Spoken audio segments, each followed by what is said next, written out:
오늘 예수님이 우리에게 주신 말씀을 보겠습니다. 말씀은 마태복음 21장 33절부터 46절 말씀 되겠습니다. 오늘 말씀은 포도원 비유와 건축자의 버린 돌이 머릿돌이 되었다 하는 두 가지 말씀으로 되어 있습니다. 자, 그러면 먼저 33절 다른 한 비유를 들으라 하고 얘기하죠. 그러면 한 비유가 있고 다른 한 비유가 있다는 얘기죠. 자, 그러면 한 비유는 뭘까요? 한 비유는 마태복음 21장 23절부터 32절 말씀이에요. 그러나 너희 생각에는 어떠하냐? 어떤 사람에게 두 아들이 있는데 맏아들에게 가서 이르되 오늘 포도원에 가서 일하라 하니 대답하여 이르되 아버지 가겠나이다 하더니 가지 않고 둘째 아들에게 가서 또 그와 같이 말하니 대답하여 이르되 실소이다 하였다가 그 후에 뉘우치고 갔더니 요게 한 비유예요. 자, 또 한 비유는 뭐냐면 오늘 비유입니다. 한 비유를 들으라. 한 집주인이 있어 하고 얘기하죠. 여기서 한 집주인은 누구를 얘기할까요? 여호와 하나님을 얘기합니다.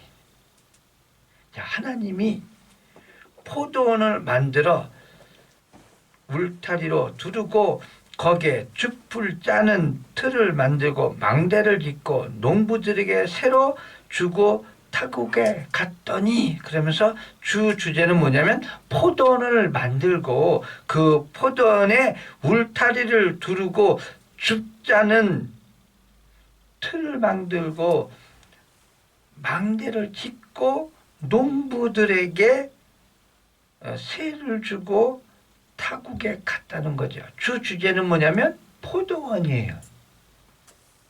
자, 비유인데 그러면 포도원은 뭘 얘기할까요? 이사야 5장 1절부터 2절 말씀 보시기 바랍니다. 나는 내가 사랑하는 자를 위하여 노래하되 내가 사랑하는 자의 포도원을 노래하리라. 내가 사랑하는 자에게 포도원이 있으며 힘이 기름진 산이로다. 그러면서 포도원이 있는데 내가 사랑하는 포도원이에요. 2절 땅을 파서 돌로 제하고 국산품 포도나무를 심었도다. 그 중에 망대를 세웠고 또 그 안에 술틀을 팠도다. 좋은 포도 맺기를 받았더니 들포도를 맺었도다. 그러면서 여기에 보면 망대를 세우고 포도즙 틀을 세우고 울타리를 두르고 하는 말씀이랑 똑같이 나오죠. 자, 그러면서 이사야 5장 7절 보시기 바랍니다. 무릇 만군의 여호와의 포도원은 하면서 누굴 얘기하죠? 이스라엘 족속이요. 그러면 내가 사랑하는 포도원 그러면 뭘 얘기하죠? 내가 사랑하는 이스라엘을 얘기해요. 그렇죠? 여기 분명히 됐잖아요. 포도원은 이스라엘 족속이요. 그가 기뻐하는 나무는 유다 사람이다. 자, 이스라엘 그러면 누구를 통칭한다 그랬어요? 유다를 통칭한다 그랬어요. 우리는 이스라엘 그러면 뭘 생각하냐면 이스라엘 12부족을 생각해요. 그렇죠? 그렇지만 하나님이 볼 때 이스라엘 그러면 누굴 뜻한다고요? 유다를 뜻한다는 거예요. 유다를 통칭한 게 누군지 아세요? 다윗 왕입니다. 다윗 왕이 통칭한 게 누군지 아십니까? 예수 그리스도예요. 그래서 하나로 딱 기결됩니다. 자, 그러면서 이렇게 말씀하시죠. 그들에게 정의를 바라셨더니 도리어 포악이요 그들에게 공의를 바라셨더니 도리어 부르기업이었더라. 그러면 이스라엘에게 포도원을 만드시고, 그러니까 이스라엘을, 온 세상을 구원할, 온 세상을 죽음에서 부활로 건져내기 위한 포도나무 샘플을 만들고 그들을 사랑해서 그들을 가꾸고 그들에게 정의와 공의를 바랬더니 포악, 그럼 다른 말에 반역했다, 이거 얘기하는 거잖아요. 자, 이게 이스라엘 역사고요. 주님이 오늘도 열매, 어떤 열매를 원하시느냐? 자, 우리는 지난주에 봤죠. 열매 그러면 갈라디아서 5장 20절 사랑, 온유, 절제 뭐 이런 거였죠. 그렇지만 그것을 하나로 통칭하면 뭐다? 정의와 공의입니다. 구약에 보면요, 하나님이 다윗을 왜 좋아했을까 하고 보면요, 다윗이 정의와 공의를 행했다고 기록되어 있어요. 그래서 주님이 오늘날 우리에게 뭘 요구하시냐? 정의와 공의를 원하십니다. 그게 포도원 나무의 열매예요. 자, 그러면 무화과 나무는 뭘 얘기할까요? 자, 그렇죠. 성경에 포도나무 아래와 무화과 나무 안에서 평안을 누렸더라. 그러면 무화과 나무, 포도나무는 똑같은 뭘 얘기한다? 이스라엘을 통칭한다고 여러분에게 말씀드렸고, 그렇게 아시면 되겠습니다. 이제 포도원의 비유를 말씀합니다. 포도원은 이스라엘을 통칭하고요. 여기서는 이스라엘의 대제사장들, 장로들, 서기관들, 바리새인을 뜻할 수도 있어요. 34절. 열매를 거둘 때가 가까우매. 자, 열매 그럼 뭐라 그랬죠? 단순히 포도나무에 열린 포도 얘기하는 게 아니에요, 여러분. 갈라디아서 5장 22절, 여기는 성령의 열매에서 나오고요. 9절에는 육체의 열매에 대해서 나옵니다. 자, 성령의 열매는 뭐냐? 사랑, 희락, 화평, 오래 참음, 자비, 양성, 충성, 온유, 절제, 이렇게 나와 있죠. 그래서 우리는 이런 열매만 알고 있지만 아까 보신 바와 같이 포도원을 심으셨는데 포도원에 심으면서 뭘 요구했다고요? 정의와 공의를 행하기를 원했으나 하고 기록되어 있죠. 그럼 성령의 열매를 하나로 통칭하면 뭐예요? 정의와 공의를 행하는 것이 이런 열매다 하는 거예요. 5장에 보면 이렇게 나있죠. 극상품 포도나무를 심었더니 거기에서 들포도를 열었다 그러고요. 이사야 5장 2절에 보면 이렇게 되어 있습니다. 좋은 포도 몇 개를 바랬더니 들포도를 맺었도다. 4절은 내가 내 포도를 위하여 행한 것 외에 무엇을 더 할 것이 있으랴. 내가 좋은 포도 몇 개를 기다렸거늘 들포도를 맺으면 어찌미뇨. 이 들포도가 뭐죠? 들포도가요, 다른 말로 얘기하면 육체의 열매 얘기하는 거고요. 육체의 열매는 뭐냐 하면 갈라디아서 5장 19절은 분명히 이렇게 됐습니다. 육체의 일은 분명하니 곧 음행과 더러운 것과 호색과 우상숭배와 주술과 원수 맺는 것과 분쟁, 시기, 분냄, 당짓는 것과 분열함과 이단과 투기와 술취함과 방탕함과 또 그와 같은 것이라. 이런 일을 하는 자들은 하나님의 나라를 유업으로 받지 못한다. 그러니까 이런 열매 맺으면 사람은요, 열매 안 맺는 줄 아는데 반드시 다 누군가는 다 열매 맺게 되어 있습니다. 그런데 열매는 두 가지로 나온다는 거죠. 하나는 성령의 열매, 하나는 육체의 열매. 들포도는 뭐다? 육체의 열매 얘기하는 거예요. 그런데 하나님은 우리에게 요구하시는 건 뭐다? 성령의 열매 얘기하시는 거예요. 정의와 공의를 행하기를 바랬더니 하는 이 말씀이 되겠습니다. 자, 34절 열매 거둘 때가 가까움에 그 열매를 받으려고 자기 종들을 농부들에게 보내니. 그래서 여기 농부들 그러면 누굴 얘기할까요? 아까 그랬죠. 포도는 이스라엘을 통칭하지만 농부들 그러면 누굴 얘기하냐면 이스라엘에서 선지자들, 선지자들, 대제사장들, 장로들, 바리새인들, 서기관들, 이런 사람들 얘기하는 거예요. 농부들. 35절 농부들이 종들을 잡아 하나는 힘이 때리고. 자, 종들 그럼 누구죠? 선지자 얘기해요. 주님이 보낸 선지자. 잡아 하나는 힘이 때리고 하나는 죽이고 하나는 돌로 쳤거늘. 그럼 이거 말씀을 해볼게요. 이게 무슨 뜻인가? 하나는 돌로 때리고 하나는 죽이고 하나는 내쫓고 그랬죠? 자, 마태복음 23장 29절부터 보겠습니다. 여기는 이렇게 기록되어 있습니다. 화 있을진저 외식하는 서기관들과 바리새인들이여, 너희는 선지자들의 무덤을 만들고 의인들의 비석을 꾸미며 이르되 만일 우리가 조상 때 있었더라면 우리는 그들이 선지자의 피를 흘리는데 참여하지 아니하였으리라 하니, 그러면 너희가 선지자들을 죽인 자의 자손임을 스스로 증명함이로다. 그러면서 이렇게 얘기합니다. 34절 보시기 바랍니다.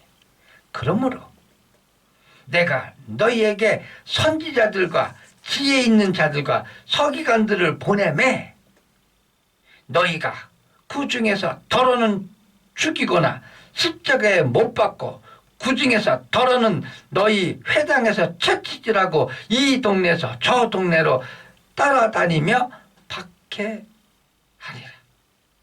37절 예루살렘아 예루살렘아, 선지자들을 죽이고 내게 퍼센트한 자들을 돌로 치는 자여, 암탉이 그 새끼 날개 아래 모음같이 내가 내 자녀를 모으려 한 일이 몇 번이더냐. 그러나 너희가 원하지 아니하였도다. 다른 말로 얘기할게요.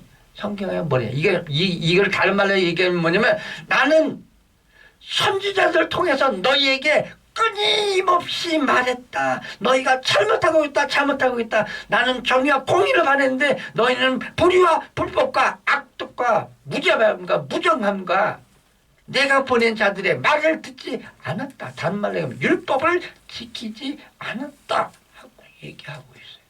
이게 이사야 5장 2절 3절에 나오면 나는 포도원에서 내가 할 일을 다 했다고 말씀하시는 거예요. 그런데 우리는 뭐라고 하냐, 주님 언제 말씀했습니까? 주님이 언제 하실 일을 다 했어요? 이렇게 나온다니까요. 지금도 역시 마찬가지입니다. 아닙니까? 지금 교회에서 목사님들이 주의 말씀을 선포하고 있는데 그 말씀 안 듣죠. 이단의 말은 잘 들어요. 근데 정작 주의동의 말은 안 들어. 여러분 비근한 예잖아요. 성경에 이렇게 돼 있죠. 나는 대제사장과 바리새인과 서기관과 이런 사람들에 의해서 핍박받아 죽으리라 하고 얘기했는데 우리는 신앙 고백을 뭐 하냐면 돌을 딴 사람한테 던진 거예요. 마치 아담이 너 왜 선악과 먹었냐 그랬더니 이브가 권해서요. 이거랑 똑같아요. 뭐라고요? 이렇게 얘기하는 거죠. 아니요, 우리는요 아무 죄 없고요. 저 빌라도가 죽였다니까요. 이렇게 나오는 거죠. 그래서 신앙 고백을 이따위로 하고 앉은 겁니다. 본디오 빌라도에게 고난을 받으사 십자가에 못 박혀 죽으시고 요따위로 신앙 고백하고 있는 거죠. 이게 주의 종이 하는 얘기입니까? 아니죠. 싹군이 하는 얘기죠. 여기서 나오는 농부들이 하는 얘기예요. 자, 요 얘기를 누가 했을까요?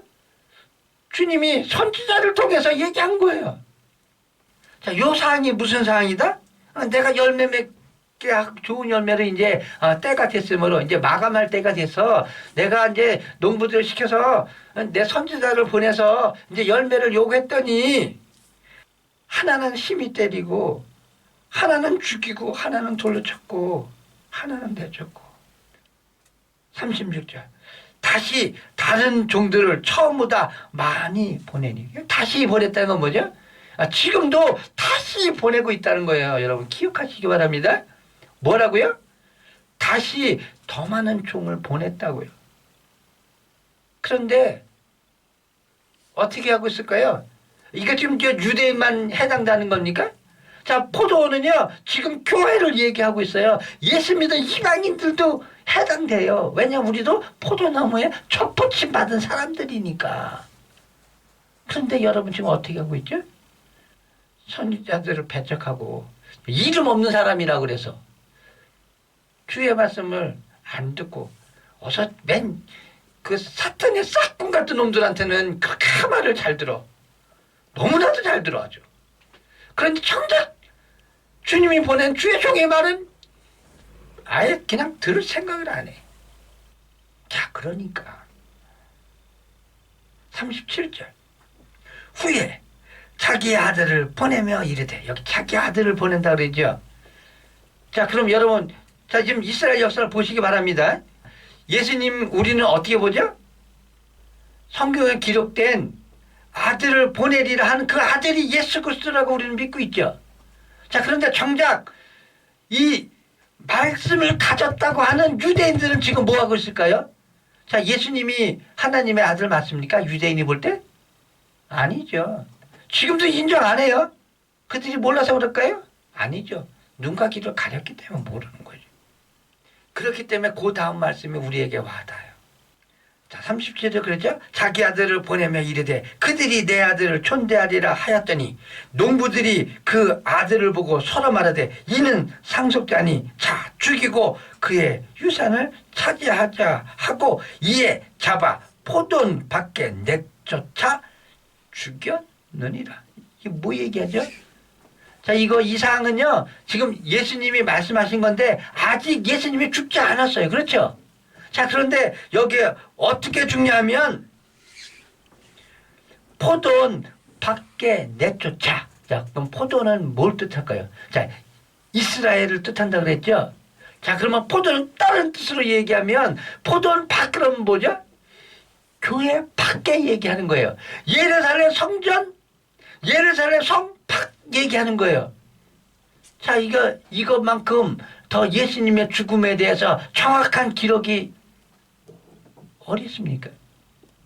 유대인들이 자기네들이 죽이면 지네 손에 피 묻을까봐 누구한테? 이방인한테 던져버린 거예요. 자기네 법에도 신성 못 죽이면 죽이게 돼 있어요. 돌로 쳐 죽이라고 돼 있어요. 성경에는. 그렇죠? 신성 못 죽이면 지네가 죽여야지. 그래서 지네가 못 죽이고 왜 로마 총독 빌라도에게 공칠떡 던져서 죽게 만드냐? 왜 그러냐? 여기 포도원 밖에서 죽게 되니까. 자, 이렇게 주님은 구체적으로 아주 정확하게 우리에게 말씀하셨는데 지금도 유대인들은 이 말씀을 인정 안 해. 자, 성경에는 여러분 말라기 3장에 분명히 기록되어 있죠. 선지자 엘리야가 와야 하리라. 신약에는 뭐라고 되어 있죠? 제자들이 영광을 받으신 후에야 세례 요한이 엘리야였구나 하는 걸 안 거예요. 성경에 분명히 그렇게 기록되어 있어요. 엘리야가 와야 하리라. 이미 왔건을 너희가 몰랐다고 얘기하면서 너희들이 그 선지자를 죽였다고 얘기하고 있어요. 자, 포도원 밖에 내쫓아 죽였느니라. 주님이 자기 죽음을 미리 다 이렇게 얘기하고 있다니까요. 자, 40절. 그러면 포도원 주인이 올 때 그 농부들을 어찌 하겠느냐. 그들이 여기 이 그들은 누구냐? 대제사장, 바리새인들, 서기관들, 장로들 얘기하는 거예요.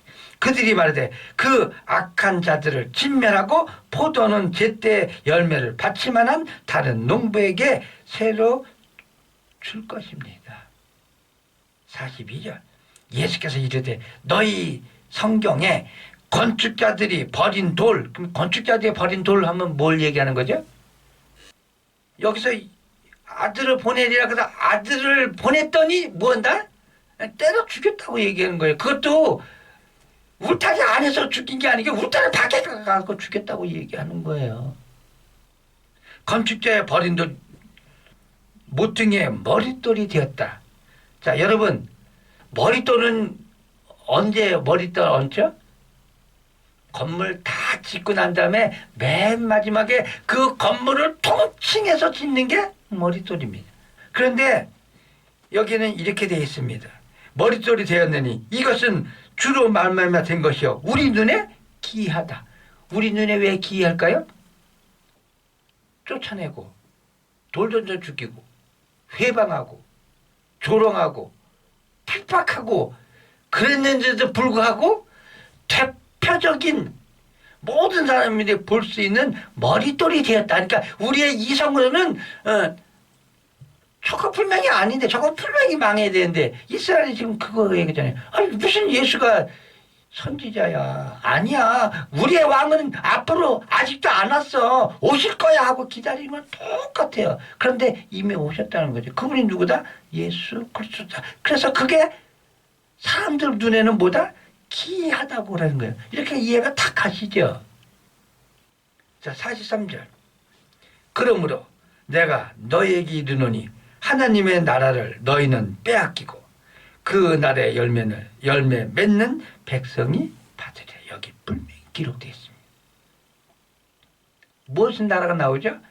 하나님 나라에 대해서 나오죠. 하나님 나라 그러면 우리는 생각한 게 뭐예요? 하나님 나라 그러면 천국 얘기하는 수밖에 없잖아요. 그렇죠? 그럼 주님이 원하는 일, 주님이 하신 일 뭘까요? 포도원에서 요구하는 게 뭐죠? 열매 맺는 거고요. 그 열매 맺는 게 뭐냐면 궁극적으로 얘기하면 하나님 나라에 들어가게 하는 거예요. 다른 말로 얘기할게. 우리가 예수 믿고 구원받게 하는 게 여호와 하나님의 일이고요. 여호와 하나님의 뜻이에요. 그렇게 하기 위해서 수많은 선지자들을 보냈는데 우리는 때려 죽이고 내쫓고 회방했다고 얘기하는 거예요. 그렇게 했는데도 불구하고 머릿돌이 됐다. 그래서 기이하다고 얘기하는 거죠. 44절. 이 돌 위에 떨어지는 자는 깨지겠고 이 돌 그럼 뭐죠? 머릿돌 얘기하는 거가 반석 얘기하는 거예요. 그러면 뭘 얘기할까요? 예수 그리스도 얘기하는 거예요. 돌 그러면 이 돌이 사람 위에 떨어지면 그를 가루로 만들어 흩으리라 하시니. 자, 45절. 대제사장들과 바리새인들이 예수의 비유를 듣고 자기들을 가르쳐 말씀하신 줄 뭔다고요? 알았다고 얘기하죠. 그럼 이 포도원 비유 뭐 얘기하는 거예요? 이스라엘을 통칭도 하지만 여기서 농부들 그러면 누구 얘기해요? 이거 바리새인들, 대제사장들, 서기관들, 장로들을 얘기하는 거죠. 자, 46절. 그래서 자기들을 말하는 줄 알고 그럼 너희들은 하나님 나라에 못 들어간다고 아예 손을 굽고 얘기하는 거라니까요. 너희들 열매는 좋은 열매 맺기 위해서 너희를 보냈더니 너희는 들포도 맺었네. 내가 좋은 포도 맺기를 원했는데 내가 정의와 공의를 행하기를 원했는데 너희는 불의와 불법을 행했네. 그 불의와 불법이 뭐야? 성전에서 매매하고 야바우짓하고 도둑 강도 속을 만들고 내 집에서 기도하라고 했더니 하나님 만나는 장소로 하라 그랬더니 친의 이득을 취하고 이따위 거리하고 앉아있으니까 너희들 갖을 것은 지옥밖에 없다고 얘기하는 거잖아요. 자, 그래서 이제 그런 것을 자기를 뜻한 것이 아니까. 그러니까 다른 말로 할게요. 예수 믿는다 그러면서 예수 믿지 않고 오히려 회방하고 그의 뜻을 저버리고 반대로 반역하고 하는 이 사람들이 그렇게 얘기니까 양심에 찔림을 받으니까 뭐하냐? 잡고자 하나. 잡고자 하는 건 뭐야? 잡아 죽이려고 하는 거죠. 무리를 무서워하니 이는 그들이 예수를 선지자인 줄 압니다. 자, 잡아 죽이기를 원했어요. 잡고자 했는데 이는 그들이 선지자를 안다. 이거 그들을 누구 얘기할까요? 그 당시 예수님이 예루살렘 성전에 들어가셨던 그 당시의 사항은 어떤 사항이냐? 이스라엘의 무슨 절이야? 6월절이에요. 거기다가 안식일까지 끼어 있기 때문에 대6월절이라고 그래요. 큰 6월절이라 그도 그러고. 자, 그러면서 이제 이 말씀을 보겠습니다. 예수자로 선지자로 알았다는데 어떤 선지자를 알았을까요? 선지자인 줄 알았으면 이들이 지금도 예수님 안 받아들이는 게 말이 안 되잖아요. 자, 그럼 못 가요. 자, 마태복음 21장 10절부터 11절 보시기 바랍니다. 예수께서 예루살렘에 들어가시니 온 성이 소동하여 이르되 이는 누구냐 하거늘 무리가 이르되, 여기서 무리가 누구예요? 여기서 말하는 마태복음 46절에 21장 46절에 말하는 그들이죠. 그들이 누구예요? 무리들이죠. 무리들. 250만에 달하는 무리들. 자, 무리가 이르되 갈릴리 나사렛에서 나온 선지자 예수다. 세례 요한도 사람들이 어떻게 얘기했냐? 하나님이 보낸 선지자라고 인식하고 있었어요. 그렇기 때문에 헤롯 왕이 세례 요한을 죽이기를 무지 고심해서 죽였죠. 자, 그러면 여러분 여기서 어디서 온 선지자라고요? 나사렛에서 온. 그러면 나사렛은 어디냐? 갈릴리예요. 갈릴리에서 온 선지자 그러면 이스라엘에서 얘기하는 선지자 곧 베들레헴에서 난 선지자가 아니죠. 그렇기 때문에 지금도 인정하지 않는 거예요. 그러나 우리가 마태복음을 보면서 예수님이 왜 갈릴리에 가실 수밖에 없었는지 사항이 나오죠. 마태복음 1장부터 얘기하죠. 뭘 얘기하냐? 아브라함과 다윗의 자손 예수 그리스도의 계보라. 그러면서 계보가 쭉 나와요. 쭉 나오면서 2장에 뭐라고 되어 있냐면 동방박사가 헤롯 왕 앞에 와서 왕으로 오신 유대인의 왕으로 오신 이가 어디 계시냐고 물어봤더니 자 2장 3절 이렇게 됐죠. 헤롯 왕과 온 예루살렘이 듣고 소종한지라 왕이 모든 대제사장과 백성의 서기관들을 모아서 그리스도가 어디서 나겠냐 물으니까 5절 유대 베들레헴이오니 이는 그 선지자가 기록된 바 그러면서 미가서 5장 2절 나오죠. 유대 땅 베들레헴아 너는 유대 고을 중 가장 작지 아니하도다. 내게서 한 다스리는 자가 나와서 내 백성의 이스라엘의 목자가 되리라. 그러니까 선지자가 되리라. 그래서 베들레헴에서 와야 되는데 갈릴레에서 나온 선지자이기 때문에 무시하고 인정을 안 한 거란 말이죠. 자, 그런데 그다음에 무슨 일이 벌어지죠? 여러분 다 아시는 사건이에요. 헤롯이 자기 아들을 왕으로 삼기 위해서 이 그리스도가 나심을 반기고 고대한 것이 아니라 목적지를 알고 어디는지 알아서 잡아 죽이려고 했는데 자 뭐라 그러죠? 마태복음 2장 14절 요셉이 일어나 밤에 아기와 어머니를 데리고 애굽을 떠나 그렇게 돼 있죠. 아기를 살리기 위해서 천사가 와서 애굽으로 피해라. 요것도 다 구약에 다 있죠. 애굽에서 불렀다고 돼 있어요. 자, 그 다음에 22절 그러나 아킬레오가 그의 아버지 헤롯을 이어 유대 임금됨을 듣고 거기 가기 무서워하더니 꿈에 지시함을 받아 갈릴리 지방으로 떠나가 나사렛 동네에 가니 이는 선지자로 하신 말씀에 나사렛 사람이라 칭하리라 하심을 이루기 위함이다. 뭐라고요? 성경을 이루기 위함이다. 그러면서 여기 디귿 돼 있죠. 자, 디귿 그러면 이사야 11장 1절 얘기하겠죠. 자, 이사야 11장 1절 보시기 바랍니다. 이새 줄기에서 한 싹이 나며 그 뿌리에서 한 가지가 나서 결실할 것이요 그 위에 여호와의 영 곧 지혜의 영 총명의 영 뭐랄까 지혜의 영이 임하리라 하면서 이렇게 나오죠. 왜 예수님이 갈릴리로 가셨을까? 이사야 9장 1절 보시기 바랍니다.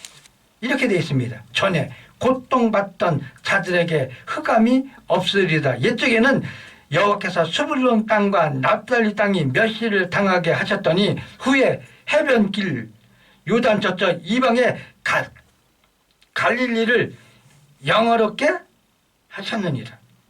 흑암 행하던 백성이 큰 빛을 보고 사망에 그리진 땅에 거주했던 자에게 빛이 비추리다. 빛 그럼 뭘 얘기하죠? 여호와 하나님을 얘기하고요. 예수 그리스도를 얘기합니다. 그러면서 여기에 있잖아요.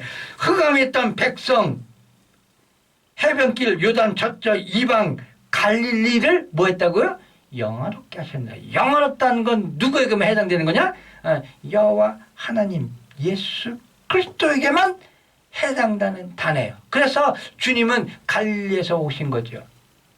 자, 그런데 이 말씀을 인정한다 안 한다? 이 말씀을 절대 인정 안 하기 때문에 지금도 이스라엘은 유대인은 우리의 왕은 아직 않았다고 얘기하는 거예요. 그래서 성경에는 분명히 이렇게 기록되어 있어요.